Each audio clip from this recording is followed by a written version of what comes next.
रायगडच्या अलिबागमध्ये खारभूमी योजनेमध्ये कोट्यवधी रुपयांचा भ्रष्टाचार झाल्याचं समोर आलंय। बंधारा बांधण्याच्या नावाखाली शासनाची कोट्यवधी रुपयांची फसवणूक केल्याचं माहितीच्या अधिकारामधून समोर आलंय। या घोटाळ्याविरोधामध्ये मुंबई उच्च न्यायालयात याचिका दाखल करण्यात आली आहे। गावांना भरतीच्या आणि उधाणाच्या पाण्यापासून वाचवण्याकरता शेतीच्या संरक्षणासाठी बांधण्यात येणाऱ्या खार बंधारे नावाखाली हा भ्रष्टाचार झालेला आहे। तर या खारभूमी योजनेतून तब्बल 50 कोटींहून अधिक रुपयांचा घोटाळा झाल्याचा दावा करण्यात येतोय।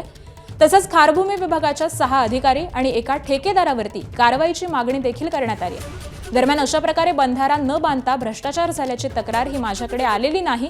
अशा प्रकारची तक्रार माझ्या विभागाकडे आली तर नक्कीच या सगळ्याची चौकशी केली जाईल अशी प्रतिक्रिया ही मंत्री भरत गोगावले यांनी दिली आहे। दार आपलं सोडून आम्ही प्रत्यक्ष बांधावरती येऊन सतत काम बघत होतो आणि आमच्या म्हणण्याप्रमाणे त्यांनी काम करायला पाहिजे, पण त्या पद्धतीने काम केलं नाही। या लोकांनी 35% काम केले आणि 75% बिलिंग केलेलं आहे। तर आम्हाला शेतकऱ्यांना हे लोक देशोधडा लावणार निर्णय त्यांचं संगणमत म्हणजे कार्यालयांचे अधिकारी आणि कॉन्ट्रॅक्टर यांचं संगणमत असं आहे की शेतकऱ्यांना रस्त्यावर येण्यासाठी आणि देशोधडा लावण्यासाठी आता प्रयत्न आहे।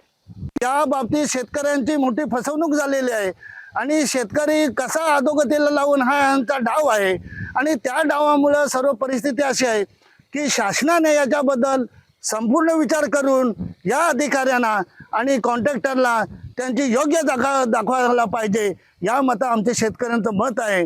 आम्ही तक्रारी केल्या व्हिजिलन्स डिपार्टमेंटला, त्याचा मी फॉलोअप घेतला। तर व्हिजिलन्स डिपार्टमेंट जे ठाणे येते तिथल्याही अधिकाऱ्यांनी एकही एवढे सगळे पुरावे दिलेले असताना सुद्धा कुठलीही कारवाई केलेली नाही, वरिष्ठ अधिकाऱ्यांनी कुठली नाही।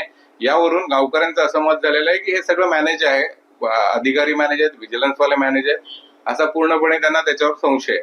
त्याच्यासाठी आम्ही आता उच्च न्यायालयामध्ये PIL दाखल केलेली आहे। एबीपी माझा, उघडा डोळे बघा नीट।